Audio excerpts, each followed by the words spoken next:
आर्थिक सर्वेक्षण 2025-26 आ चुका है और आज से हम प्रारंभ कर रहे हैं इकोनॉमिक सर्वे को पढ़ना। और ये एक बहुत महत्वपूर्ण डॉक्यूमेंट है भारत की अर्थव्यवस्था को लेकर के, भारत के विकास को लेकर, उसके डेवलपमेंट की पूरी तस्वीर जो है इस डॉक्यूमेंट के माध्यम से हमें पता चलती है। ओवरऑल सबसे ज़्यादा ये डॉक्यूमेंट, चूंकि आपको पता है कि देश के आर्थिक सर्वेक्षण के तौर पे है, तो आपकी परीक्षा के दृष्टिकोण से बहुत इंपॉर्टेंट डॉक्यूमेंट है। तो इसको हम लगभग आगामी 4-5 सेशन में कवर करेंगे और मैं इसकी एक पीडीएफ भी आपको अवेलेबल कराऊंगा। ठीक है, पीडीएफ में मैं एक एक चीज आपको बताता हूँ, उसमें भी मैं सारे पॉइंटर आपको जो भी चीजें पढ़ाऊंगा उसका एक डिटेल पीडीएफ मैं आप सभी को अवेलेबल करा दूंगा। जो बच्चे हमारे साथ फाउंडेशन बैच में हैं, इकोनॉमी की क्लास जो आप सभी की जहां पर है, वहां पर पीडीएफ मैंने अपडेट करा दी है। बाकी जो बच्चे हमारे साथ टेलीग्राम में जुड़े हुए हैं, यूट्यूब में जुड़े हुए हैं, आप सभी को भी मैं इसकी पीडीएफ अवेलेबल कराऊंगा। आजाद एकेडमी लर्निंग ऐप पर आप सभी को पीडीएफ मिल जाएगी, वहां पर मैं आपको फ्री पीडीएफ सेक्शन पे इस पीडीएफ को लगा दूंगा इकोनॉमिक सर्वे की। ऐसे हम केंद्रीय बजट जो 2026-27 आया है उसके लिए भी कर देंगे। ठीक है, तो चलिए सबसे पहले शुरू करते हैं, बेसिक से शुरू करते हैं, फिर एक एक करके इसको चीजें समझते हुए चलेंगे और जो भी चीजें बताऊं उसके नोट्स बनाते हुए चलिएगा। ठीक है, तो जब हम इकोनॉमिक सर्वे की बात करते हैं तो आर्थिक सर्वेक्षण भारत सरकार का एक वार्षिक आधिकारिक दस्तावेज होता है। ठीक है, केंद्रीय बजट से एक दिन पहले यह संसद में प्रस्तुत किया जाता है। ठीक है, इस बार क्या था, 2025-26 का जो केंद्रीय बजट जो आपका इकोनॉमिक सर्वे आया वो 29 जनवरी को आया। ठीक है, 29 जनवरी को आया आपका इकोनॉमिक सर्वे पहली बार जो है। और जो है बजट इस बार जो आपका आया है, बजट से 2 दिन पहले आपका जो है जारी किया गया है। ठीक है, तो एटलीस्ट बजट से एक दिन पहले जारी किया जाता है, लेकिन इस बार जो है 2 दिन पहले जारी किया गया। और पहली बार ऐसा हुआ कि इस बार बजट भी जो आप सभी का था वो रविवार के दिन जारी हुआ।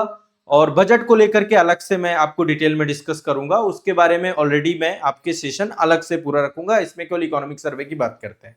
तो एक जब भी आप देखिएगा, जब कभी हम थोड़ा सा डिफ्रेंशिएट करते हैं, बजट जो आप सभी का होगा वो आगामी वित्तीय वर्ष के लिए रहेगा।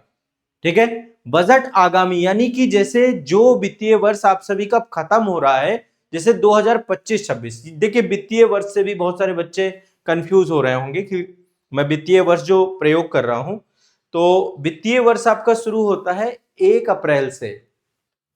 ठीक है, वित्तीय वर्ष आपका कब से प्रारंभ होता है? 1 अप्रैल से, और ये आपका 31 मार्च तक होता है। ठीक है, तो जैसे अभी 2026 चल रहा है, तो 1 अप्रैल 2026 है ना, से लेकर के 31 मार्च 2027 तक ये एक वित्तीय वर्ष का शुभारंभ होगा, 1 अप्रैल से स्टार्ट होगा। और ये सब चीजें जो वित्तीय वर्ष का कॉन्सेप्ट बनाया गया है, ये भारत में जो ऋतुएं हैं, और ऋतुओं में जो खाद्यान्न फसलों का जो एक क्रम है, रबी की फसल जो है आपकी अप्रैल में कटना प्रारंभ हो जाती है, तो उसी हिसाब से पूरा का पूरा ऋतु चक्र के हिसाब से बनाया गया वित्तीय वर्ष। ठीक है, अब इससे पहले का जो वित्तीय वर्ष है आपका, इससे पहले का वित्तीय वर्ष 1 अप्रैल 2025 से लेकर के 31 मार्च 2026 तक का जो देश का आर्थिक घटनाक्रम है, ठीक है, वो सारी चीजें कहां पर रहेंगी? इकोनॉमिक सर्वे पे। और ये जो 26-27 में इस पे बजट आएगा। बजट आगामी दस्तावेज है और इकोनॉमिक सर्वे करंट दस्तावेज है आपका। ठीक है, तो भारत सरकार का एक वार्षिक आधिकारिक दस्तावेज है। सेंट्रल बजट से संसद में ही प्रस्तुत होता है, सेंट्रल बजट से एक दिन पहले प्रस्तुत होता है। होता क्या क्या है इकोनॉमिक सर्वे में? देश की इकोनॉमी की ग्रोथ कैसी है, विकास दर कैसा है, क्या क्या उपलब्धियां रही, किस क्षेत्र में हमारी क्या उपलब्धियां रही और किस क्षेत्र में क्या क्या चुनौतियां रही। ठीक है, तो विकास दर के बारे में पता चलता है, हमें पता चलता है क्या क्या हमारी उपलब्धियां रही, हमें पता चलता है क्या क्या चुनौतियां रही। ये सारे पॉइंट लिख लीजिए, है ना, एक जनरली बच्चों को नहीं पता होता। और जब हम इकोनॉमिक सर्वे पढ़ेंगे ना, तो हमारा अप्रोच भी हम यही लेकर के चलेंगे। ठीक है, और मैं आपको चीजें बताता हुआ भी चलूंगा, और आपको भी कुछ इसी दृष्टिकोण से पढ़ना चाहिए इकोनॉमिक सर्वे। तो सबसे पहली चीज क्या है? विकास दर। अभी भारत के विकसित भारत को लेकर के जो पूरा का पूरा एक हमारा लक्ष्य है 2047 तक। ठीक है, दूसरा क्या है? उपलब्धियां, हर सेक्टर की उपलब्धियां। उपलब्धियां, ठीक है, इसके बाद और क्या क्या चीजें हो सकती हैं? चुनौतियां, चैलेंजेस। हर सेक्टर किस प्रकार की चुनौतियों का सामना कर रहा है। ठीक है, चुनौतियां। ठीक है, चौथा पॉइंट क्या है? चौथा पॉइंट है भविष्य की नीतिगत दिशा क्या होगी, हमें क्या आगे की राह इसमें तय करनी है, भविष्य की दिशा क्या होगी। तो ये कुछ पॉइंट होते हैं जो कि इकोनॉमिक सर्वे में हमें पढ़ने को मिलते हैं, इसका एक डिटेल एनालिसिस हमें देखने को मिलता है। ओवरऑल यदि मैं इसे सामान्य भाषा में कहूं तो आर्थिक सर्वेक्षण भारत सरकार की आर्थिक नीतियों का एक रिपोर्ट कार्ड है। क्या है आपका? एक रिपोर्ट कार्ड। किसका है? भारत सरकार का, गवर्नमेंट की आर्थिक नीति। अच्छा, इस बार उत्तर प्रदेश सरकार ने भी अपना, स्टेट गवर्नमेंट देखिए अपना अलग से बजट लाती है, सेंट्रल गवर्नमेंट का बजट अलग होता है, स्टेट गवर्नमेंट का बजट अलग होता है। तो इस बार पहली बार उत्तर प्रदेश सरकार भी अपना इकोनॉमिक सर्वे लेकर के आई है। उत्तर प्रदेश का इकोनॉमिक सर्वे हम अलग रखेंगे, ठीक है, अलग से उसको पढ़ेंगे। और एक चीज और मैं आप सभी से आग्रह कर रहा हूं, मेरे द्वारा आप सभी के लिए मास्टर करंट अफेयर्स जो अभी आने वाली है, मास्टर करंट अफेयर्स का नया अंक आने वाला है। एक अंक आपका 2025 में आया था, वो आपके पास होगा, नहीं है तो आप अपने पास उपलब्ध करा लीजिए। अभी मैं वार्षिकांक करंट अफेयर्स आपको अवेलेबल कराऊंगा और ये मास्टर करंट अफेयर्स के रूप में रहेगा। तो उसमें नया इकोनॉमिक सर्वे, बजट, ये सब चीजें वहां पर मैं इनबिल्ड कर दूंगा, ठीक है। स्टेट के भी वहां पे सारे बजट वगैरह मैं आपको अवेलेबल करा दूंगा, ठीक है। तो ओवरऑल सबसे पहली चीज क्या है कि इकोनॉमिक सर्वे क्लियर है, क्रिस्टल क्लियर है, ठीक है।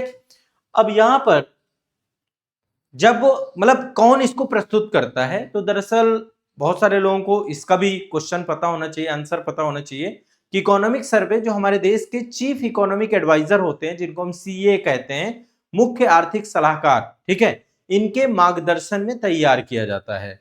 मुख्य आर्थिक सलाहकार के मार्गदर्शन में तैयार किया जाता है। और जो फाइनेंस मिनिस्ट्री आप सभी की है, फाइनेंस मिनिस्ट्री के अंतर्गत ही एक डिपार्टमेंट है जिसका नाम है डिपार्टमेंट ऑफ इकोनॉमिक अफेयर्स। आर्थिक मामलों का जो विभाग है उसी में जो है, उसी के अंतर्गत वही तैयार करता है, लेकिन जो डायरेक्शन होता है वो होता है मुख्य आर्थिक सलाहकार का, ठीक है। और केंद्रीय वित्त मंत्री जो हमारी फाइनेंस मिनिस्टर होती है, उन्हीं के द्वारा संसद में इसको प्रस्तुत किया जाता है, इकोनॉमिक सर्वे को भी। तो 3 फैक्ट यहां से आपको समझ में आए। पहली बात, डायरेक्शन किसकी रहती है? जो चीफ इकोनॉमिक एडवाइजर है, ठीक है। कौन तैयार करता है? आर्थिक मामलों का जो विभाग है, डिपार्टमेंट ऑफ इकोनॉमिक अफेयर्स। इसके बाद सर्वेक्षण में केंद्रीय वित्त मंत्री द्वारा संसद के दोनों सदनों में रखा जाता है। अल्टीमेट पर्पस क्या है, क्यों लाया जा रहा है इकोनॉमिक पर आर्थिक सर्वेक्षण भारत में क्यों आता है? आर्थिक सर्वेक्षण इसलिए लाया जाता है ताकि देश की आर्थिक स्थिति के बारे में पता चल सके, एक आकलन हो सके कि एक्चुअल में हमारे देश की आर्थिक स्थिति क्या है। एग्रीकल्चर के क्षेत्र में, उद्योग के क्षेत्र में, सेवा के क्षेत्र में, रोजगार के क्षेत्र में, मुद्रास्फीति के क्षेत्र में, विदेशी व्यापार के क्षेत्र में, इन सभी क्षेत्रों का एक बहुत विस्तृत विश्लेषण आप सभी का होता है, ठीक है। दूसरा, जो हमारा आगामी बजट आता है उसको लेकर के एक तरीके से आर्थिक पृष्ठभूमि बनाने का काम भी आर्थिक सर्वेक्षण करता है। एक काम करते हैं, मैं एक बार थोड़ा सा जो पीडीएफ मैंने आपको बनाई है वो पीडीएफ आपको मैं प्रोवाइड कराता हूं यहां पर, उसी से एक बार देखते हैं, ठीक है। ऑलमोस्ट देखो जितना कुछ भी है ये मैंने खुद ही नोट्स बनाए हैं इकोनॉमिक सर्वे के, तो आप लोग भी इसी आधार पे बना लीजिएगा, ठीक है। तो यहां पर हम देख रहे हैं अल्टीमेट पर्पस क्या है। पर्पस है देश की आर्थिक स्थिति का आकलन करना, ये वाला पॉइंट क्लियर है ना। एग्रीकल्चर के क्षेत्र में, उद्योग के क्षेत्र में, सर्विसेज के क्षेत्र में, रोजगार के क्षेत्र में, ठीक है। ये पीडीएफ मैं अवेलेबल करा दूंगा, बैच के सारे बच्चों को उनके कोर्स के अंदर मिल जाएगी। जो बच्चे यूट्यूब पे मुझे देख रहे हैं, आजाद एकेडमी लर्निंग ऐप डाउनलोड करेंगे, वहां पर आपको ये पीडीएफ मिलेगी फ्री पीडीएफ वाले सेक्शन पे, ठीक है। इकोनॉमिक सर्वे 2025-26 में वहां पे लगा दूंगा। और जो भी सेंट्रल बजट आपका आता है, जैसे 2026-27 का जो बजट आता है, इकोनॉमिक सर्वे उसको एक पृष्ठभूमि बना के देता है और एक पॉलिसी रोड मैप मिलता है, जो भारत सरकार के द्वारा जितनी भी योजनाएं लाई जाती हैं, किस डायरेक्शन पे कितना काम करना है। तो नीतिगत सुधारों के लिए एक तरीके से एक डायरेक्शन का काम करता है, मार्गदर्शन का काम करता है इकोनॉमिक सर्वे। क्लियर है, स्पष्ट है। तो एक बात तो ये हो गई कि अल्टीमेट इसका पर्पस क्या है, आपको पता होना चाहिए। इकोनॉमिक सर्वे का इंपॉर्टेंस क्या है? अभी देखिए, इकोनॉमिक सर्वे में स्टार्ट नहीं किया मैंने, है ना। मैं सिर्फ एक बैकग्राउंड आपको बता रहा हूं, क्योंकि कम से कम आपको पहले ये पता हो कि बजट और इकोनॉमिक सर्वे में बेसिक डिफरेंसेस क्या है ना, ग्राउंड रियलिटी क्या है इसको लेकर के। तो आर्थिक सर्वेक्षण का इंपॉर्टेंस हमारे लिए है कि हम कम से कम अपने देश की कमजोर कड़ियों को समझ पाते हैं, क्योंकि इसका जो सबसे इंपॉर्टेंट चीज है ना, जो मैंने आपको बताया कि इसमें उपलब्धियां और चैलेंजेस दोनों चीजें पता चलती है, और इसके बाद फिर आगे का रोड मैप हम क्रिस्टल क्लियर कर पाते हैं। तो अल्टीमेट पहला पर्पस ये है कि भारतीय अर्थव्यवस्था की मजबूत स्थिति किस क्षेत्र में है, कमजोर स्थिति किस क्षेत्र में है, इसके बारे में हमें डायरेक्शन पता चलती है, क्रिस्टल क्लियर होते हैं। ठीक है। दूसरा, सरकार का जो राजकोषीय प्रबंधन है, मैं आपको जो है अभी जो बजट पढ़ाऊंगा तो एफआरबीएम एक्ट के बारे में भी डिस्कस करेंगे, क्योंकि जो भारत का राजकोषीय लक्ष्य है, राजकोषीय घाटे को कम करने को लेकर, उसको लेकर जो एक पूरा कानून बनाया गया और उस कानून के तहत क्या टारगेट रखे गए और कैसे कैसे उस टारगेट को मॉडिफाइड किया गया। अभी हमारा राजकोषीय घाटा का जो हमने टारगेट रखा है 4.3% रखा है। तो क्या होता है राजकोषीय घाटा, क्या होता है प्रभावी राजस्व घाटा, क्या होता है राजस्व घाटा, व्यापार घाटा, इन सब पे हम मतलब एक जो आपकी बजट और इकोनॉमिक सर्वे से जुड़ी हुई शब्दावली है उस पर भी हम बाद में बात करेंगे, वो बजट वाले चैप्टर पे कर लेंगे। मैं यहाँ पे इकोनॉमिक सर्वे की बात कर रहा हूं। तो इकोनॉमिक सर्वे का सबसे बड़ा इंपॉर्टेंस ये क्रिएट होता है कि इससे हमें देश की अपनी अर्थव्यवस्था की मजबूत कड़ी के बारे में पता चलता है, कमजोर कड़ी के बारे में पता चलता है, और सरकार जो है राजकोषीय और संरचनात्मक निर्णय लेने में उनको हेल्प मिलती है गवर्नमेंट को। ठीक है, आसानी से गवर्नमेंट जो है डिसीजन की तरफ जाती है। ठीक है, पहली बात तो ये समझ लीजिए। क्लियर है, स्पष्ट है। तो एक तो ये आपको ध्यान रखना है। दूसरा, जितने भी पॉलिसी मेकर हैं, चूंकि इकोनॉमिक सर्वे क्या है, एक आधिकारिक दस्तावेज है। मैं आप लोगों से भी कहता हूं कि इकोनॉमिक सर्वे यदि आप पढ़ना चाहो तो आप मूल प्रति पढ़ सकते हो, उसकी पीडीएफ वगैरह अवेलेबल है, जो वित्त मंत्रालय की साइट है वहां पर इकोनॉमिक सर्वे की पीडीएफ मिल जाती है। बट मैं यहाँ पे नोट्स बना के आपको प्रोवाइड करा रहा हूँ, तो ये नोट्स आप जरूर डाउनलोड कर लीजिएगा। आजाद एकेडमी लर्निंग ऐप पे नोट्स मैं आपको दे दूंगा फ्री पीडीएफ सेक्शन पे। ठीक है। तो जो ये इकोनॉमिक सर्वे पूरा का पूरा आता है, इससे जो पॉलिसी मेकर होते हैं, जो रिसर्च करने वाले पर्सन होते हैं, या आप लोग तैयारी कर रहे हैं, है ना, आप लोग सिविल सर्विसेज एग्जाम की तैयारी कर रहे हैं, तो आप सभी के लिए एक प्रामाणिक संदर्भ दस्तावेज के तौर पे भी आप इसको देख सकते हैं। क्लियर है, स्पष्ट है। जितने भी बजट प्रपोजल्स आते हैं उनके पीछे इकोनॉमिक लॉजिकल एक तरीके से माइंडसेट डेवलप करने का काम ये करता है। तो ये अल्टीमेट कुछ महत्वपूर्ण बातें हैं। अब एक जो बात आती है कि हमारे यहाँ पे इकोनॉमिक सर्वे आया कब, तो जब हमारा देश आजाद हुआ, संविधान लागू हुआ, तो 1950-51 में पहली बार प्रस्तुत किया गया। ये शुरू में पहले जब हमारा केंद्रीय बजट आता था उसी का ही एक पार्ट था आपका इकोनॉमिक सर्वे, लेकिन समय के साथ साथ इसको अलग एक स्वतंत्र दस्तावेज में बना दिया गया। क्यों? क्योंकि आप खुद सोचिए ना, इकोनॉमिक सर्वे में पिछले साल जितना कुछ भी हुआ है, पिछले वित्तीय वर्ष में, जो मौजूदा वित्तीय वर्ष चल रहा है, उस वित्तीय वर्ष के बारे में चर्चा, और बजट तो भविष्य की बात करता है। भविष्य मतलब जो आने वाला आपका वित्तीय वर्ष है उसमें बजट के बारे में डिस्कशन होता है। तो 1964 में इसे बजट को मतलब बजट से अलग करके इकोनॉमिक सर्वे एक अलग से इंडिपेंडेंट डॉक्यूमेंट क्रिएट कर दिया गया।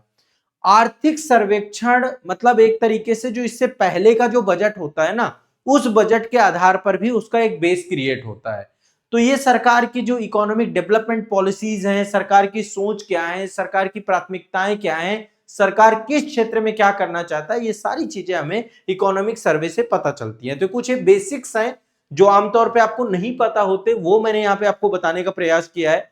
सबसे पहले इकोनॉमिक सर्वे है क्या? एक रिपोर्ट कार्ड है। किसका रिपोर्ट कार्ड है? सेंट्रल गवर्नमेंट का रिपोर्ट कार्ड है। किस चीज के लिए रिपोर्ट कार्ड बना है? जिससे हमें पता चलता है कि जो मौजूदा आपका वित्त वर्ष चल रहा है उसमें हमारे देश की डेवलपमेंट ग्रोथ कितनी है, हमारे देश में किस सेक्टर की क्या उपलब्धियां और उनमें क्या क्या चैलेंजेस हैं, और उनमें क्या हमें डायरेक्शंस लेनी है। तो प्रॉपर एक डायरेक्शन देता है, एक जीपीएस की तरह इकोनॉमिक सर्वे चीजें स्पष्ट करता है, प्रॉपर एक रिपोर्ट कार्ड की तरह काम करता है। ठीक है। कौन तैयार करते हैं? जो हमारे मुख्य आर्थिक सलाहकार हैं उनके द्वारा, आर्थिक मामलों का जो विभाग होता है, डिपार्टमेंट ऑफ इकोनॉमिक अफेयर्स होता है, उनके द्वारा, और केंद्रीय वित्त मंत्री के द्वारा दोनों सदनों में प्रस्तुत किया जाता है। ठीक है। और अल्टीमेट पर्पस भी मैंने आपको बता दिया, इंपॉर्टेंस भी बता दिया, और ऐतिहासिक पृष्ठभूमि बता दी। तो ओवरऑल काफी सारे पॉइंट आपको जो है क्रिस्टल क्लियर हुए होंगे। अब देखिए आगे जो हमें पढ़ना है ना, इसके लेकर के फैक्ट पढ़ना है इकोनॉमिक सर्वे के। तो जो इसके बाद अब इकोनॉमिक सर्वे रेगुलर चलेगा आपका कंटिन्यूअस, मैं आपको जो है 5 सेशन 6 सेशन में कवर करा दूंगा, बहुत ज्यादा नहीं खींचेंगे, 5 से 6 सेशन में कंप्लीट करा देंगे। ठीक है। इकोनॉमिक सर्वे कब से अलग एक डॉक्यूमेंट के तौर पे आ रहा है? 1964 से, 1964 से, ये दिमाग में बैठा के रखना है। तो ये इकोनॉमिक सर्वे जो आपका था, इसमें क्या क्या विशेषताएं थी 2000, और एग्जाम व्यू पॉइंट से बहुत मैं जिस्ट बना करके आपको दूंगा। ऐसा नहीं रहेगा कि हम बहुत डेप्थ में पढ़ रहे हैं, डिटेल में पढ़ रहे हैं, हम बहुत डिटेल में नहीं जाएंगे, जिस्ट बना करके पढ़ेंगे और बहुत शॉर्ट आपको इन्फॉर्मेशन में इंपॉर्टेंट चीज पढ़ाऊंगा, ठीक है। तो इकोनॉमिक सर्वे के बारे में अब आगे जो पढ़ेंगे हम नेक्स्ट क्लास में पढ़ेंगे। आज के सेशन में मैंने ये चीज आपको स्पष्ट करने का प्रयास किया, ठीक है। चलिए।